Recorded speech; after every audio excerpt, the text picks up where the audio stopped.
الحمد لله رب العالمين وصلى الله على سيدنا وحبيبنا محمد وعلى آله وصحبه وسلم تسليما.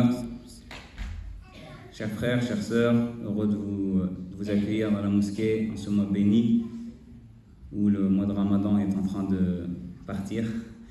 Donc profitons, Inch'Allah. Et c'est avec honneur et plaisir que nous accueillons notre imam Cheikh Moussa Andora de la mosquée de Lyon. Et c'est ça, hein? Ouais. Et c'est la première fois, je pense. Ici, ouais. C'est la première J'étais fois. déjà venu, mais pas pour donner une conférence. D'accord, alhamdoulilah, on est très heureux de t'accueillir. Donc rapidement, je vous donne son parcours. Il a fait une licence de 4 ans à la faculté de Sharia Malik de l'Azhar, plus un master de 2 ans en droit comparé, plus une licence de 4 ans à la faculté de sciences islamiques et langue arabe. Et ensuite, il a fait aussi un master de 2 ans de fiqh général, master de 3 ans dans la fatwa. Et pour conclure, d'autres, machallah, il a aussi une ijaza en Hafs et Shu'ba et Asim. Et il a aussi une lecture en Ibn Amr. Tabarakallah, machallah. Donc, on va lui laisser la parole sur le thème qui vous a été annoncé. Barakallahu fik, falyatafaddal mashkour. Shukran. Allah yahfazak. Alhamdulillahi Rabbil Alamin. والصلاة والسلام على سيد المرسلين نبينا محمد وعلى آله وأصحابه أجمعين أما بعد. Donc premièrement, le sujet de la conférence, c'était comment l'amour d'Allah influence-t-il nos comportements. L'amour d'Allah, qu'est-ce qu'on veut dire par l'amour d'Allah? On peut le comprendre de 2 façons. Ton amour pour Allah ou l'amour qu'Allah a envers toi. On peut le comprendre des 2 façons. Et de toute manière, lorsque quelqu'un aime une personne, il souhaite que cette personne l'aime. Donc encore plus, quand tu aimes Allah, au final c'est quoi? C'est souhaiter que lui, il t'aime. Donc on va se baser sur ça. Et donc on va chercher comment savoir si Allah m'aime. Comment savoir si Allah m'aime, ou comment connaître la voie qui me permettra d'être aimé par Allah. Donc Allah Azza wa Jal a mentionné les causes qui nous permettent d'acquérir son amour dans son livre sacré, dans le Coran. Et le messager d'Allah, sallallahu alayhi wa sallam, a mentionné plusieurs de ces causes aussi dans sa sunna. Et les causes qui nous permettent d'acquérir l'amour d'Allah sont de 2 sortes. Celles qui sont mentionnées dans le Coran et la sunna sont de 2 sortes. La première sorte, les causes positives. La deuxième sorte, les causes négatives. Ça veut dire quoi les causes positives? Les causes positives, c'est que Allah Azza wa Jal te dise « J'aime ceci, j'aime cette qualité » ou « J'aime quiconque a cette qualité ». Et donc toi, il t'est demandé donc d'acquérir cette qualité afin de pouvoir être aimé par Allah, afin de faire partie de ceux que Allah aime. Donc ça, c'est les causes positives. Les causes négatives, c'est que Allah te dise « je n'aime pas ça » ou « je n'aime pas cette qualité » ou « je n'aime pas quiconque aurait cette qualité ». Et donc toi, tu t'éloignes de cette chose afin d'être parmi ceux que Allah aime. Donc je vais citer ici plusieurs de ces causes positives et plusieurs de ces causes négatives, mais je n'ai pas eu pour prétention de toutes les mentionner. D'accord? Je vais en mentionner une partie. Donc c'est à vous après de chercher dans le Coran et de chercher dans la Sunna comme ce que vous allez entendre, afin de savoir ces causes qui nous permettent d'avoir l'amour d'Allah, de faire partie de ceux que Allah aime. Donc la première cause qui nous permet d'être parmi les bien-aimés auprès d'Allah, c'est le suivi du prophète Muhammad sallallahu alayhi wa sallam. Allah Azza wa Jal dit dans le Coran: قل إن كنتم تحبون الله فاتبعوني يحببكم الله ويغفر لكم ذنوبكم والله غفور رحيم.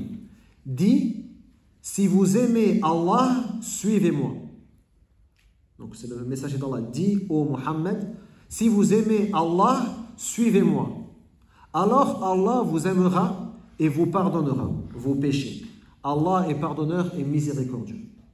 Donc la cause, si tu suis le messager d'Allah, Allah t'aime.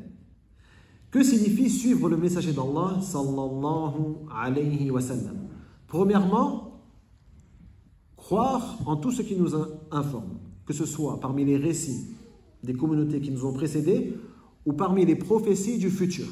Du moment que le messager d'Allah sallallahu alayhi wa sallam t'a informé d'une chose, tu te dois d'y croire.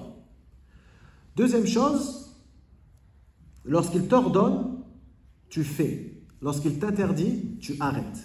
Lorsqu'il te dit fais, tu fais. Lorsqu'il te dit ne fais pas, tu ne fais pas. C'est ça le suivi du prophète. La chose la plus importante qu'il nous a laissée, sallallahu alayhi wa sallam, est le livre d'Allah. Le livre d'Allah, et donc tu dois croire en toutes les informations du livre d'Allah, obéir à ses ordres et t'interdire de faire ses interdits. Et ceci est obligatoire également envers la sunna authentique du prophète Muhammad sallallahu alayhi wa sallam. La deuxième cause qui nous permet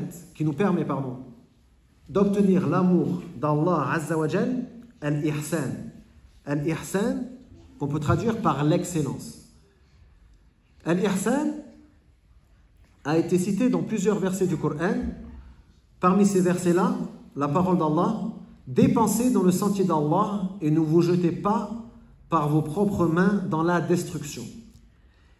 Et ahsin, donc faites preuve d'excellence, car Allah aime al-muhsinin, ceux qui font preuve d'excellence.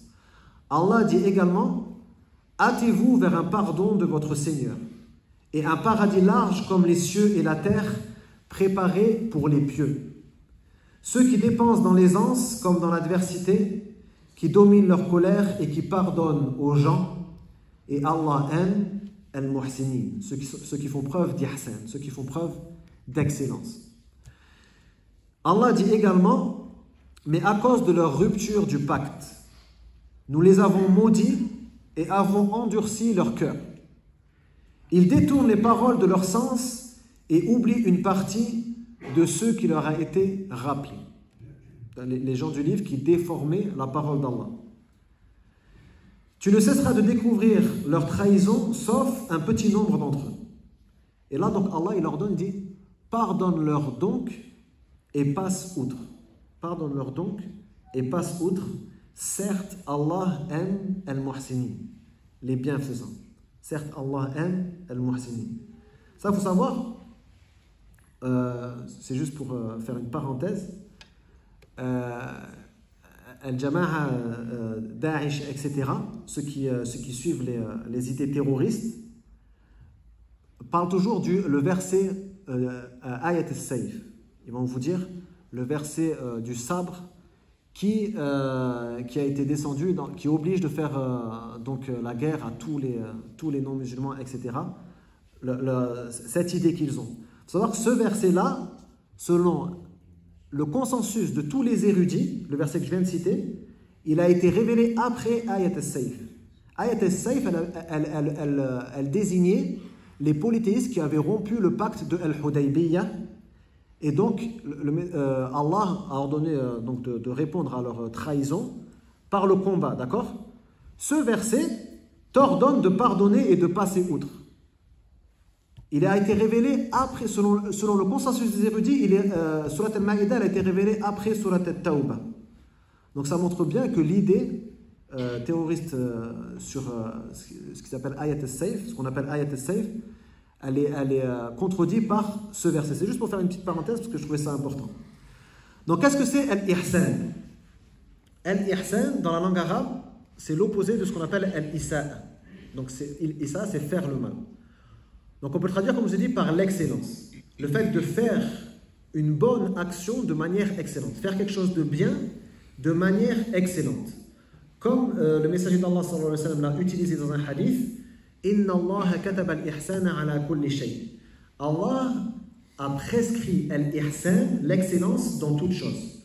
Donc, lorsque vous faites un sacrifice, alors faites-le avec excellence, aiguisez bien votre lame et apaisez votre bête que vous allez sacrifier, d'accord? Donc faire avec excellence. Dans le sens spirituel, dans le sens religieux, le messager d'Allah sallallahu alayhi wa sallam l'a défini. Lorsqu'il a été questionné par Jibril au sujet de l'ihsan, il a dit « An ta'bud Allah ka'annaka tarahu fa in lam takun tarahu fa innahu yarak » Adorer Allah comme si tu le voyais, et si tu ne le vois pas, lui, il te voit. C'est-à-dire être toujours conscient que Allah te surveille. Dans chaque parole, chaque regard, chaque chose que tu entends, chaque action que tu fais, tu sens la surveillance d'Allah. Allah te surveille. Tu sens la présence d'Allah. C'est ça l'ihsan, le sens religieux de l'ihsan. Donc celui qui fait preuve d'ihsan sera parmi ceux que Allah aime, Azza wa Jalla. Donc parmi les causes positives également de l'amour d'Allah, as-sabr. Donc on peut traduire par la résilience ou par l'endurance. Allah Azza wa Jalla dit: combien de prophètes, avec eux de nombreux disciples sincères, ont combattu. Ils ne fléchirent pas face aux épreuves subies dans le sentier d'Allah. Ils ne faiblirent pas et ne se résignèrent point. Et Allah aime as-sabirin, ceux qui font preuve de résilience, ceux qui font preuve d'endurance. Donc qu'est-ce que ça signifie as-sabr? As-sabr, c'est persévérer dans l'obéissance d'Allah. Se forcer à persévérer dans l'obéissance d'Allah, à s'abstenir des péchés, à s'abstenir des interdits et à accepter les épreuves du destin d'Allah malgré que le destin est venu contredire nos propres projets. Par exemple, tu avais un projet, tu voulais faire quelque chose, tu avais tout fait pour, tu avais fait les causes pour obtenir ce que tu voulais, ton objectif, et là, le destin d'Allah est venu contrecarrer ce que tu avais préparé. L'acceptation de ceci, sans peine, sans colère, ça s'appelle as-sabr. Ça s'appelle as-sabr. C'est ça as-sabr. Donc on peut traduire en français par la résilience. C'est plus exact que dire l'endurance. Donc celui qui veut que Allah l'aime doit être parmi as-sabirin, ceux qui font preuve de sabr, ceux qui font preuve de résilience. Parmi ces causes qui nous permettent d'obtenir l'amour d'Allah, le repentir et la pureté ou la purification. Le repentir et la pureté. Allah les a mentionnés, les deux, dans sa parole. Inna Allah yuhibbut tawabin wa yuhibbul mutatahhirin. Allah aime ceux qui se repentent et il aime ceux qui se purifient. Le repentir, qu'est-ce que c'est que le repentir? Le repentir, c'est délaisser le péché commis, le délaisser complètement, regretter de l'avoir commis et avoir la ferme intention de ne plus jamais le commettre. Trois choses. Délaisser, regretter, ferme intention de ne plus jamais le commettre. C'est ça le repentir. C'est ça at-tawbah. At-tahara, la purification ou la pureté, elle comprend deux choses. La pureté sensorielle et la pureté spirituelle. La pureté sensorielle, c'est le fait d'être propre sur ton corps, propre dans tes vêtements, propre dans ton lieu de vie. D'accord? Donc ça comprend bien sûr les ablutions, le ghusl et toutes les formes de nettoyage en vérité, être propre de manière générale. D'accord? Tout ça, ça comprend la pureté sensorielle. Et ça comprend aussi la pureté spirituelle qui est le fait de te purifier l'âme et de te purifier le cœur de l'impureté du polythéisme et de la désobéissance en Allah Azza wa Jalla. Purifier ton âme et nettoyer ton cœur du polythéisme et de la désobéissance à Allah Azza wa Jalla. Donc parmi les causes, également les causes positives, la piété, al-taqwa. Al-taqwa, qui a été cité dans beaucoup de versets du Coran. Par exemple, quiconque respecte son engagement et craint Allah, alors Allah aime al-muttaqin, ceux qui font preuve de taqwa, de piété.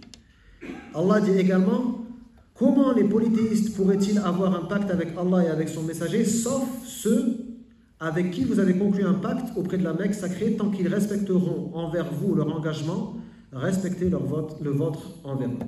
Certes, Allah aime al-muttaqin. Donc le respect des engagements fait partie de la piété. Le respect des engagements fait partie de la piété. De al-taqwa. Al-taqwa en arabe, ça vient du mot wiqaya qui signifie protection.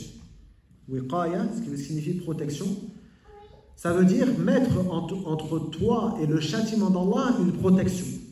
Comment tu vas mettre une protection entre toi et le châtiment d'Allah? Tout simplement en obéissant à ses ordres et en délaissant ses interdits. C'est comme ça que tu fais preuve de taqwa. Donc celui qui veut que Allah l'aime doit faire preuve de taqwa. Parmi ces causes également, at-tawakkul ala Allah, placer sa confiance en Allah. Allah a dit, une fois que tu as pris ta décision, place ta confiance en Allah. Allah aime ceux qui placent leur confiance en lui. Ceux qui font preuve de tawakkul. Ceux qui font preuve de tawakkul. Le tawakkul, c'est s'en remettre sincèrement en Allah, s'en remettre sincèrement et entièrement à Allah, lui faire une confiance complète et lui déléguer ses affaires avec une foi sincère, sans s'abstenir de faire les causes qui nous permettent d'arriver à notre objectif. Ça ne veut pas dire que tu fais confiance en Allah et tu fais rien. Non, tu vas faire les causes qui te permettent d'arriver à ton objectif, mais tu t'en remets totalement à Allah sur les résultats que vont provoquer ces causes que tu as fait.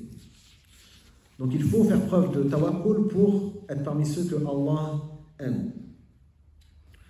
Donc on va passer aux causes négatives pour pas que la conférence soit trop longue, mais il y en a d'autres que j'avais déjà délaissées à la base dans ma conférence, et il y en a là que j'ai délaissées maintenant, aujourd'hui. Donc en lisant le Coran, cherchez vous-même les causes qui vous permettent d'être aimé par Allah. Vous allez en trouver d'autres, des causes positives, vous allez en trouver d'autres que je n'ai pas mentionnées ici.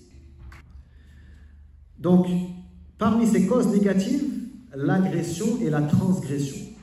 L'agression et la transgression. Al-udwan wa al-i'tida.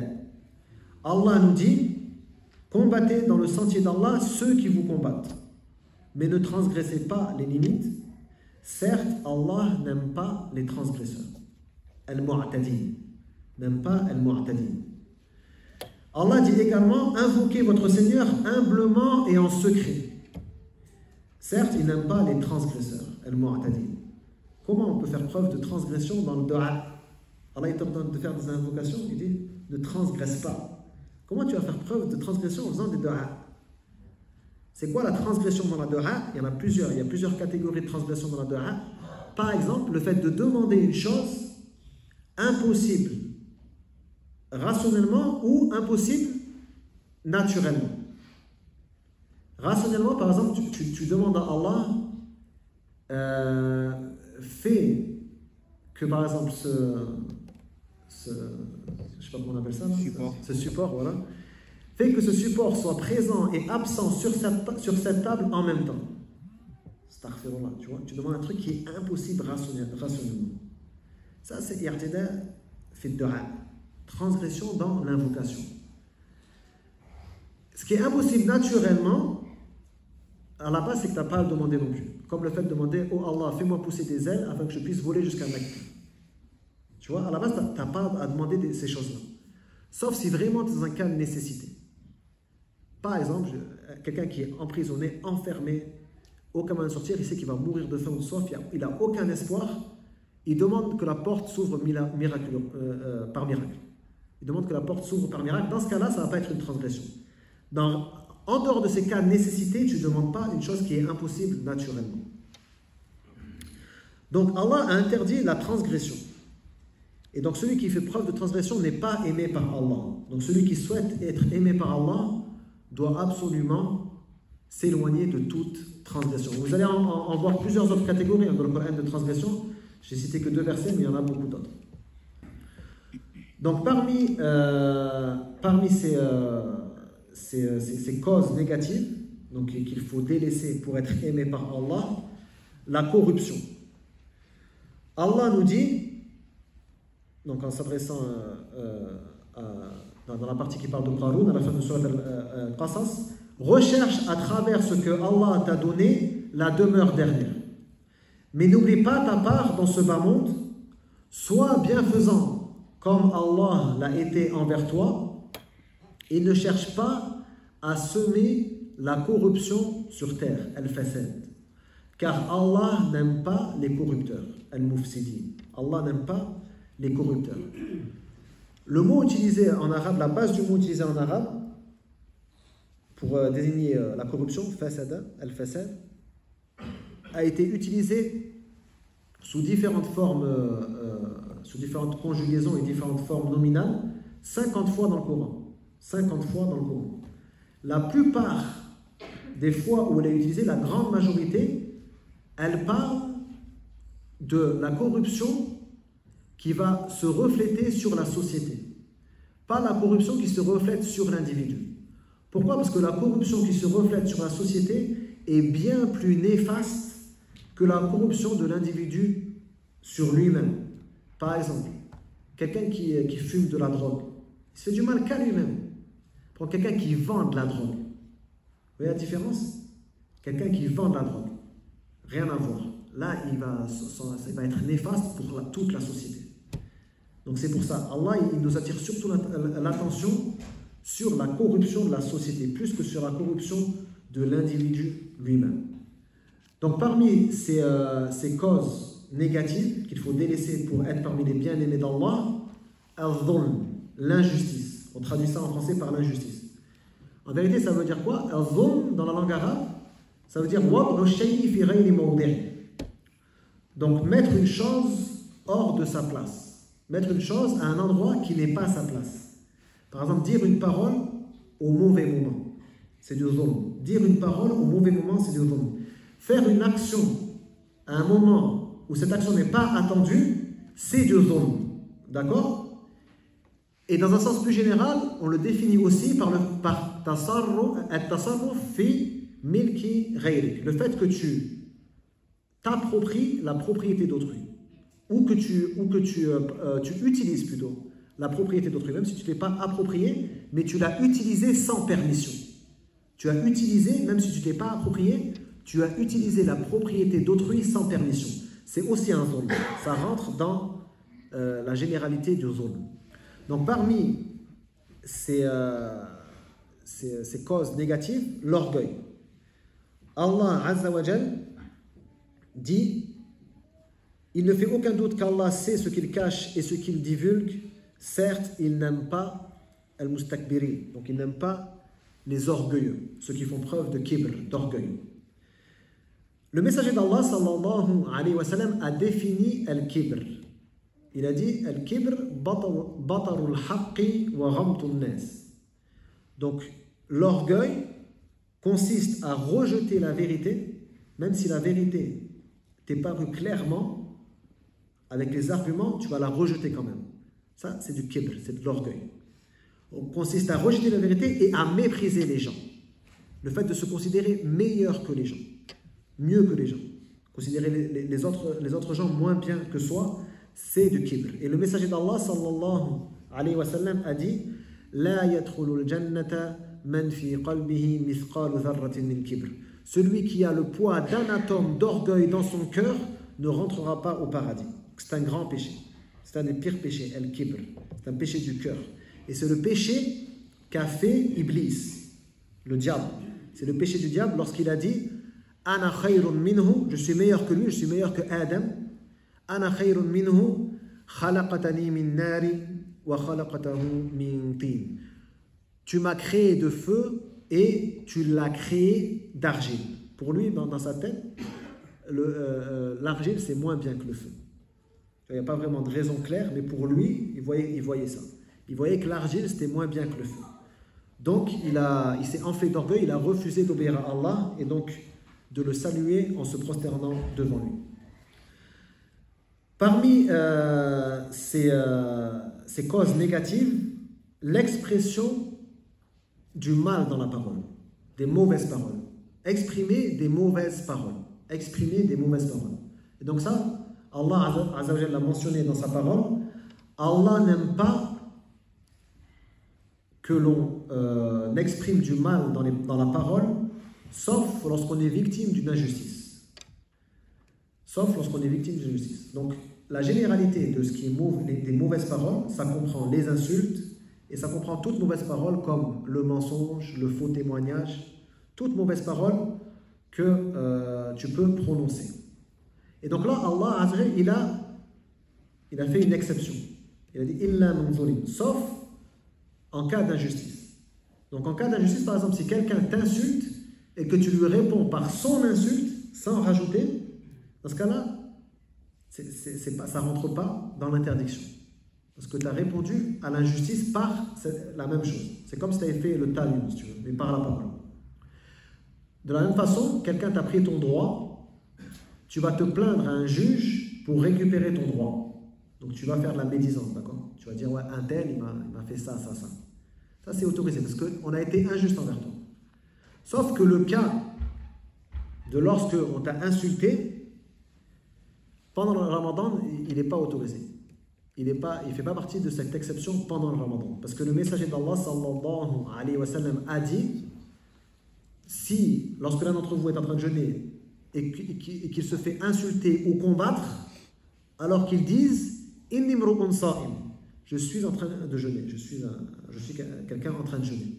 Bien sûr, il ne se dit pas à lui-même, parce que si quelqu'un déjà il vient t'insulter ou te combattre, potentiellement il n'en a rien à faire que tu sois en train de jeûner. Il est déjà en train de transgresser et d'agresser, d'accord? Tu te le dis à toi-même, pour éviter de répondre par la même. En fait, c'est à toi-même que tu le dis. Inni mru'un sa'im, je suis en train de jeûner, pour éviter que tu répondes par la même chose. Et donc, pendant le Ramadan, tu n'as pas le droit. Pendant le Ramadan, quand tu es en train de jeûner, de manière générale, tu n'as pas le droit de répondre à l'insulte par l'insulte. Ça, c'est hors du Ramadan. C'est hors du Ramadan.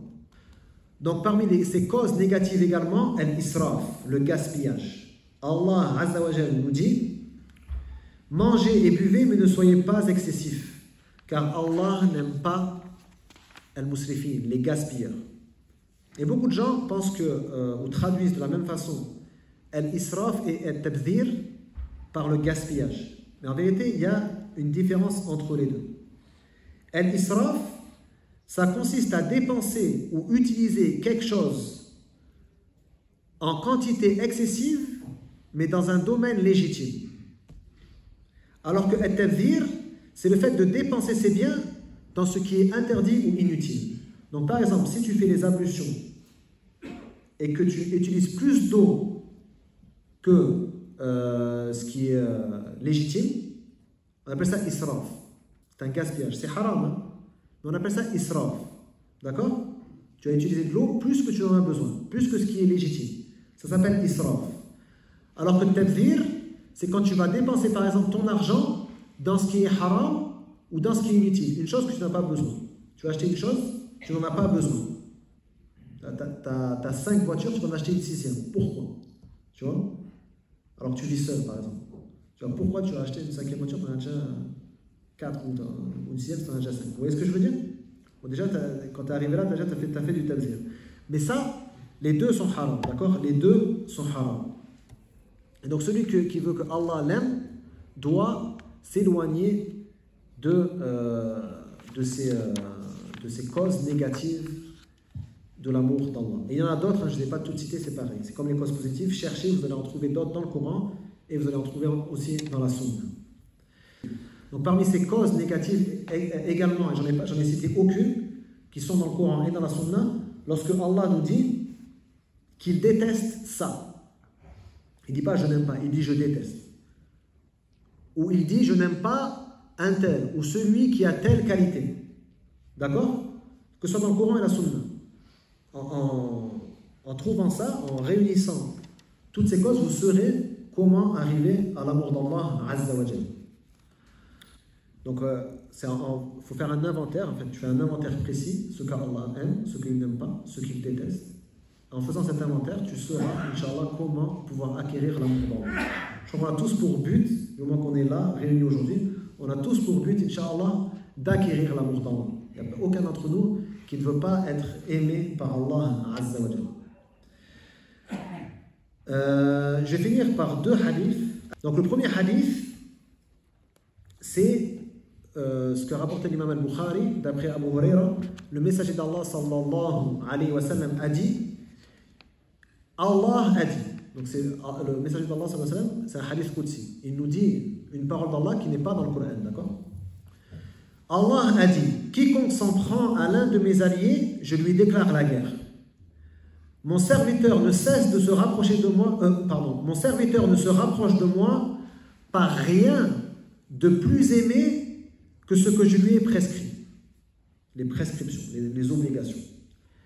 Mon serviteur ne cesse de se rapprocher de moi par des actes facultatifs jusqu'à ce que je l'aime. Jusqu'à ce que je l'aime. Lorsque je l'aime, ou lorsque je l'aimerai, je deviendrai son ouïe par laquelle il entend, sa vue par laquelle il verra, sa main par laquelle il saisira et son pied par lequel il marchera. S'il me demande, je lui accorderai. S'il cherche refuge auprès de moi, je le protégerai. Donc là, Allah il nous informe que la chose qu'il préfère, par laquelle on se rapproche de lui, la chose qu'il aime le plus, par laquelle on se rapproche de lui, c'est ce qu'il nous a rendu obligatoire. D'accord? Les gens, quand on leur dit obligatoire, souvent ils vont direct penser les 5 prières. Tu vois? Et ils ne vont pas penser à plein d'autres choses qui sont obligatoires, ils ne s'en rendent même pas compte. Quand on dit les obligations, ce n'est pas juste les adorations ou juste les prières. C'est tout ce qui est obligatoire. Les droits qu'ont les gens sur toi. Les droits de tes parents, les droits de tes enfants, les droits de ta femme, les droits de tes frères et sœurs, les droits de ton voisin, les droits...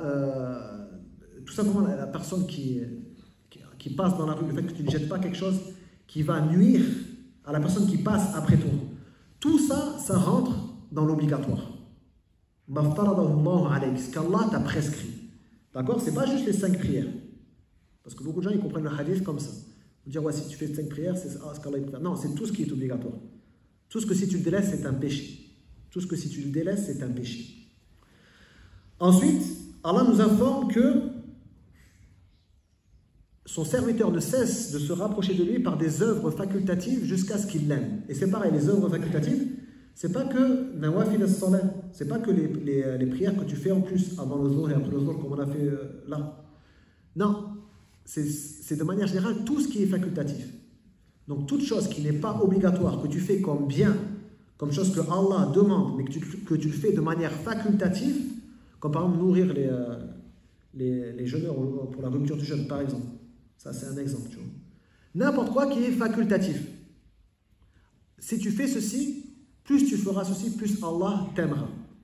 Et en moment, tu vas atteindre un niveau où tu entendras, Allah sera ton ouïe. Et tu verras, Allah sera ta vue. Et tu saisiras, Allah sera ta main. Et tu marcheras, Allah sera ton pied par lequel tu marches. Qu'est-ce que ça veut dire? Ça veut dire que Allah, Azza wa Jal, il sera avec toi dans chacune des choses que tu fais. Il ne te guidera qu'à entendre ce que Allah aime et qu'à voir ce que Allah aime et à saisir ce que Allah aime et à marcher vers ce qu'il aime et agrée. D'accord? Ça veut dire ça. C'est ça que ça veut dire. Il ne faut pas mal le comprendre, parce qu'il y en a, ils vont le comprendre d'une mauvaise manière. D'accord? C'est ça la compréhension du hadith. C'est que Allah, il va te guider entièrement. Tu vas être à chaque seconde guidé par Allah Azza wa Jalla. Le deuxième hadith, et je vais finir avec ça, la parole du messager d'Allah sallallahu alayhi wa sallam que l'imam Muslim a rapporté d'après Abu Huraira, qui lorsque Allah aime un serviteur, il appelle Jibril, l'ange Gabriel, il appelle Jibril et lui dit, j'aime un tel, alors aime-le. Il ordonne à Jibril d'aimer un tel. D'accord? J'aime un tel, alors aime-le. Alors Jibril l'aime et proclame aux habitants des cieux, aux anges, Allah aime un tel, aimez-le donc. Allah aime un tel, alors aimez-le. Ainsi, les habitants du ciel l'aiment. Puis, Allah donne à cette personne l'acceptation aux gens de la terre. C'est-à-dire, il sera accepté aux habitants de la terre. Ça veut dire quoi? Ça veut dire que les gens seront apaisés à sa rencontre. Les gens, ils vont pas... Tu sais, des fois, il y a des gens, tu vas les rencontrer, tu vas pas être tranquille, tu vois. Ils vont direct, tu vas pas être bien. Non, les gens que Allah aime, tu vas direct te trouver apaisé à leur rencontre. Donc, par ceci, forcément, ces transactions seront facilitées. Tous ces projets seront facilités. Pourquoi? Parce que les gens de la terre vont ressentir de la quiétude, de l'apaisement envers cette personne. Donc c'est un autre résultat de l'amour d'Allah pour son serviteur. Et c'est pareil, je ne les ai pas tous réunis ici. Vous pouvez faire vos recherches, vous allez juste, c'est pour vous donner, comment dire, la mise en pratique. Comment chercher? Pour que vous, lorsque vous allez lire plus tard le Coran ou dans la Sunna, vous allez vous-même vous faire la réflexion. Et après, agir sur vous-même pour acquérir les causes qui nous permettent d'être aimés par Allah et se délester des causes qui nous éloignent de l'amour d'Allah. ونكتفي بهذا القدر بإذن الله تعالى وأشكركم على حسن سماعكم واللهم علمنا ما ينفعنا وانفعنا بما علمتنا وزدنا علما اللهم اغفر لنا ذنوبنا وكفر عنا سيئاتنا وتوفنا مع الأبرار اللهم آتنا في الدنيا حسنة وفي الآخرة حسنة وقنا عذاب النار واللهم اجعلنا من المحبوبين عندك وأبعدنا عن أسباب بغضك يا رب العالمين واللهم إنا نسألك أن تنجي إخواننا وأخواتنا المستضعفين في فلسطين وفي كل مكان اللهم نجهم اللهم نجهم اللهم انصرهم يا رب العالمين وأمدهم بمدد من عندك وأطعمهم واسقهم اللهم أطعمهم واسقهم واحفظ أولادهم ونساءهم والكبار والعجائز وصل وسلم على نبينا محمد وعلى آله وصحبه. Je vous remercie pour votre écoute. Jazakumullah khair.